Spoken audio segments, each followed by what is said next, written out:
Good morning dear students, hope you all are healthy and happy. आज इस class में हम NCERT exemplar exercise 1.3 real numbers chapter first से दो question solve करने जा रहे हैं, question 10 and question 11। Question 10 says prove that √3 plus √5 is irrational। हम किसी इरैशनल नंबर को इरैशनल प्रूव करते हैं एक मेथड के द्वारा जिसको बोलते हैं प्रूफ बाय कंट्राडिक्शन। इस मेथड में हम सबसे पहले इरैशनल नंबर को अज्यूम करते हैं कि वो एक रैशनल नंबर है। उसके बाद रैशनल नंबर की जो कंडीशंस है वो अप्लाई करते हैं। अगर ये नंबर रैशनल नंबर होगा तो ऑब्वियसली रैशनल नंबर की सारी कंडीशंस को फुलफिल करेगा। हम जानते हैं कि √3 प्लस √5 एक इरैशनल नंबर है, तो रैशनल नंबर की कंडीशंस को फुलफिल नहीं करेगा, तो एक कंट्राडिक्शन होगा। और जब कंट्राडिक्शन होगा तो हम उसी को स्टेटमेंट में लिख देंगे कि ये रैशनल नंबर की कंडीशंस को फॉलो नहीं कर रहा है। इसका मतलब ये है कि ये एक इरैशनल नंबर है। हम जानते हैं कि रियल नंबर्स में दो टाइप के नंबर होते हैं, रैशनल और इरैशनल। अगर ये रैशनल नंबर की कंडीशंस को फुलफिल नहीं कर रहा है तो दूसरी कंडीशन ये है कि ये इरैशनल है, और इस तरह से हम प्रूव कर देंगे कि एक इरैशनल नंबर कैसे और किस तरह से प्रूफ बाय कंट्राडिक्शन के द्वारा एक इरैशनल नंबर है। तो सबसे पहले let us assume that √3 plus √5 is a rational number. तो इसको अब लिख लेते हैं। हम लिखेंगे सॉल्यूशन, यहां पे लिखेंगे सॉल्यूशन 10 और यहां पे लिखेंगे let us assume that √3 plus √5 is a rational number।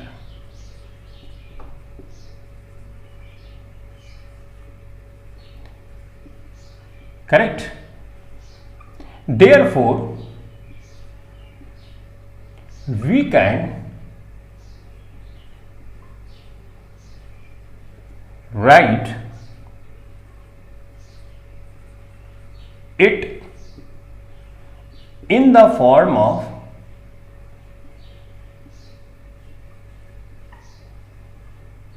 A ratio.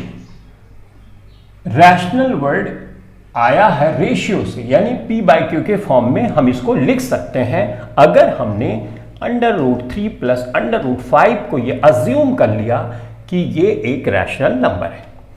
तो इसका मतलब √3 प्लस √5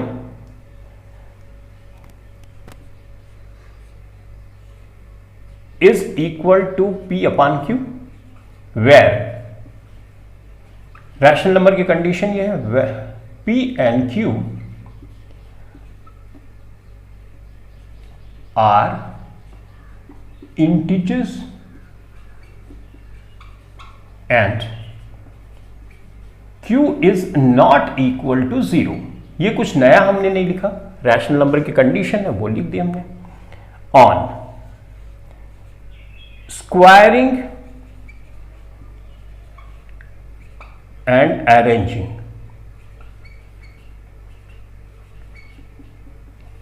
तो सबसे पहले इस नंबर को दोनों साइड हम स्क्वायर कर देंगे। स्क्वायर करने से नंबर नहीं बदलेगा, नंबर तो सेम रहेगा। हाँ, दिखने में डिफरेंट हो सकता है बट नंबर सेम रहता है, क्योंकि हम left hand side right hand side दोनों साइड स्क्वायर कर रहे हैं। तो यहां पे लिखेंगे √3 √5, इसको हमने स्क्वायर कर दिया। इसको स्क्वायर करेंगे तो ऑब्वियसली ऐसे लिख देंगे, ठीक।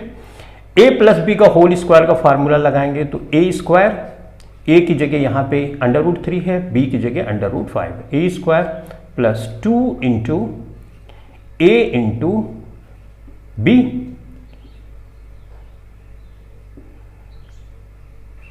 प्लस √5 का होल स्क्वायर, और यहां पे लिख देंगे p² q²। करेक्ट। √3 को 2 टाइम्स अगर लिखते हो, मल्टीप्लाई करते हो, तो ये 3 बन जाता है। इसी तरह से √5 को 2 टाइम्स तुम मल्टीप्लाई करोगे तो 5 हो जाएगा। मैंने इसको सिर्फ इधर लिख दिया। अब यहाँ पे बचा 2 × 3 × 5, तो इसको ऐसे लिख सकते हो 2√5 is equal to p² over q²। इस चीज को यहां पे लिखोगे तो तुम 8 हो जाएगा, 5 + 3 8, 8 2 × √15 is equal to p² upon q²। Correct? या ऐसे हम लिख सकते हैं 2 √15 is equal to p² upon q², minus, ये प्लस में है तो इधर माइनस में हो जाएगा। इसका तुम एलसीएम निकालोगे और सॉल्व करोगे तो ये हो जाएगा p - 8q²। यहाँ पे हमारे पास बचा 2√15 हो गया p - 8q² divided by q²। ये 2 यहाँ पे मल्टीप्लाई में है तो इधर तुम करोगे तो डिवाइड में आ जाएगा। अब ये यहाँ पे जो नंबर आया उसको हम सोचते हैं कि ये क्या है। देखो, p एक इंटीजर है जैसा हमने शुरू में माना, q भी एक इंटीजर है जैसा हमने शुरू में माना। तो इंटीजर से अगर इंटीजर तुम माइनस करोगे तो इंटीजर आएगा। इंटीजर को अगर किसी कांस्टेंट से मल्टीप्लाई करोगे, ये इंटीग्रल वैल्यू से मल्टीप्लाई करोगे तो क्या आएगा? इंटीजर आएगा। इसका मतलब ऊपर वाला भी इंटीजर है, नीचे वाला भी इंटीजर है। तो ये पूरा नंबर क्या हो गया? Rational number. और हम जानते हैं कि √15 एक इर्रेशनल नंबर है। तो इर्रेशनल नंबर, शॉर्ट में लिख रहा हूं, ये इर्रेशनल नंबर है और ये रैशनल नंबर है। तो इर्रेशनल नंबर क्या रैशनल नंबर के बराबर हो सकता है? नहीं हो सकता है। तो हम लास्ट में लिखेंगे कि irrational number can not be equal to rational number, and this contradiction has arisen because our assumption that √3 plus √5 is a rational number is incorrect. Hence, it proved that √3 plus √5 is an irrational number. और इस तरह से हमने इसको prove कर दिया। इसके पहले की क्लासेस में भी मैंने तुमको कई बार इस तरह के क्वेश्चन को सॉल्व कराया है। तो अगर तुम कंटिन्यूअसली वीडियोस को देख रहे हो, फॉलो कर रहे हो, तो आई होप तुम बहुत बेहतर ढंग से इस चीज को समझ पाए होगे। तो अब चलो मूव करते हैं क्वेश्चन नंबर 11 की तरफ। Question number 11 says that show 12 raised to power n can not and with the digit 0 और 5 for any natural number n। मतलब ये बोल रहा है कि 12 की तुम कितनी भी पावर रखो, जैसे मैंने 12 की पावर 2 रखा, मैंने n की जगह कोई भी नेचुरल नंबर रख सकते हो, यानी 1 2 3 4 5 50,000 10,000 कुछ भी रख सकते हो। तो इसका मतलब क्या हुआ? 2 को 2 बार मल्टीप्लाई किया तो ये कितना है? 144। अब यूनिट प्लेस पे देखो, यहां पे 0 और 5 नहीं आया, राइट? तो हमको यही प्रूव करना है कि ये वाली वैल्यू, पावर वाली वैल्यू, कोई भी नेचुरल नंबर अगर हम रख देते हैं तो कभी भी यूनिट प्लेस पे डिजिट 0 या 5 नहीं आएगी, या लास्ट में डिजिट 0 या 5 नहीं आएगी। ठीक है? अगर साइक्लिसिटी ऑफ नंबर का जो वीडियो है तुमने देखा है तो एक ही बार में तुम बता सकते हो यहाँ पे 2 है और 2 के जब स्क्वायर करते हो या 2 की कोई भी पावर रखते हो तो कभी 0 और 5 नहीं आता। तो इससे ही प्रूव हो जाता है साइक्लिसिटी ऑफ नंबर से कि कभी भी 0 और 5 नहीं आने वाला है। अब प्राइम फैक्टर से तुम करना चाहते हो तो कैसे करोगे? तो ये 12 की पावर n है, राइट? इसको तुम ऐसे भी लिख सकते हो 3 इंटू या 2 raised to power 2 इंटू 3, ऐसे लिख सकते हो, कोई इश्यूज। 12 है, ये 4 है, 4 3 12, तो 12 को हमने फैक्टराइज कर दिया, प्राइम फैक्टर्स पे लिख दिया, उसके ऊपर पावर n है। अब इसको ऐसे भी लिख सकते 2n इंटू 3 की पावर n, राइट? ये प्रॉपर्टी हमने इस्तेमाल की, जैसे होता है a की पावर m और उसके ऊपर पावर n, तो हम क्या करते हैं amn, राइट? ऐसे ही लिखते हैं। तो बस ये 2 है, ये n है, पावर के ऊपर पावर है तो 2n हो गया। यहाँ पे मान लो 1 है तो इसको तुमने मल्टीप्लाई किया, ये आया। तो फाइनली ये आया हमारा आंसर यहाँ पे। अब यहां पे ध्यान दो, यहां पे हमारे पास फैक्टर 2 है या 3 है। सोचने की बात यह है 12 को तुम फैक्टराइज करोगे तो 2 और 3 आएगा। हो सकता है 2 और 3 50 बार है, 100 बार है, 200 बार है, लेकिन हर कंडीशन में 2 और 3 ही 12 का फैक्टर होगा। तो कभी क्या ये चांस है कि बीच में 5 आ जाए? नहीं चांस है, राइट? क्यों? क्योंकि fundamental theorem of arithmetics guarantees that there will be no any factor as 5 in 12, correct? जब नहीं हो सकता तो कभी 10 आ नहीं सकता। 10 नहीं आएगा, इससे क्या मतलब? 10 है, 10 को 2 पार्ट में तुम तोड़ सकते हो, 2 और 5, यानी लास्ट में 0 आने के लिए जरूरी है 2 और 5 का फैक्टर हो। यहां पे 2 और 3 का फैक्टर तो हमको मिल जा रहा है, लेकिन 5 का फैक्टर तो कभी आ ही नहीं सकता। और ये fundamental theorem of arithmetic guarantee करता है कि फैक्टर्स यूनिक होते हैं। 12 का फैक्टर ये यूनिक है, कभी भी पॉसिबल नहीं होगा कि 12 के फैक्टर में 5 आ जाए। इसका मतलब 5 आएगा नहीं तो कभी 0 आएगा नहीं। तो हम अब इस बात को लिख लेते हैं कि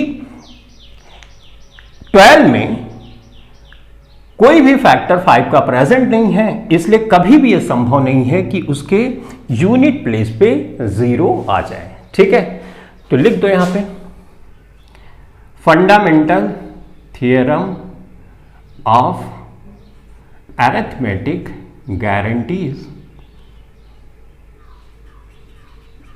guarantees that there will be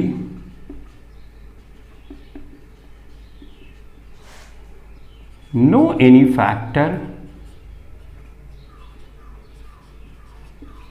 as 5 in the number 12.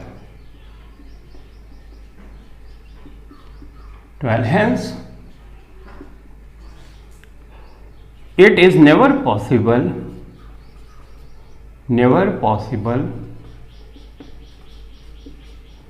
for 12 raised to power, never possible for any value of n, possible for any value of n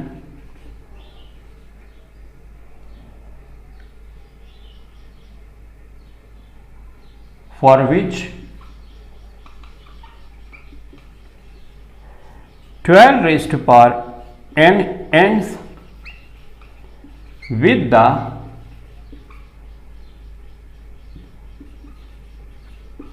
digit 0, right? जो बातें मैंने समझाई वही चीज लिखी।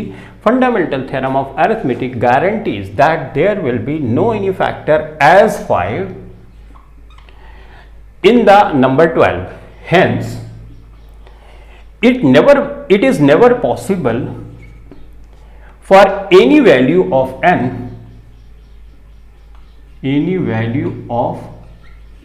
for which 12 raised to power n ends with the digit 0. ठीक है, ये बात समझ गए। अब इसमें एक दूसरा पॉइंट भी है कि 5 भी लास्ट में कभी भी नहीं आएगा। तो 5 आने के लिए जरूरी है कि फैक्टर 5 का हो, और इसमें फैक्टर 5 का है ही नहीं है।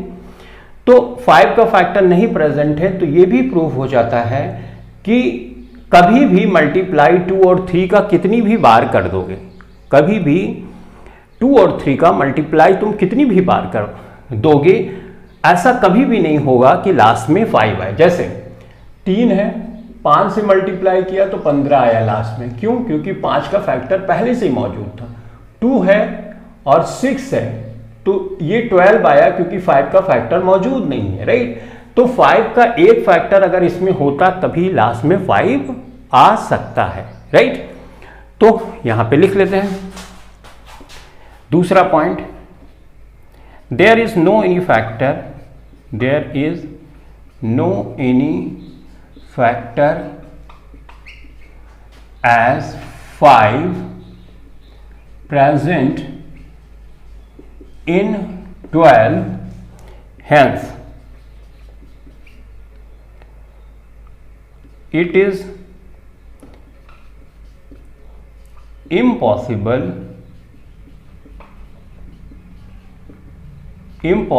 for any value of n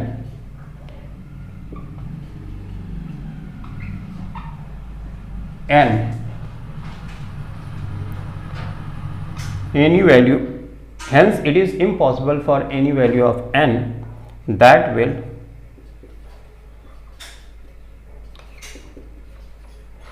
give 5 at the unit place, और ये हो गया हमारा आंसर।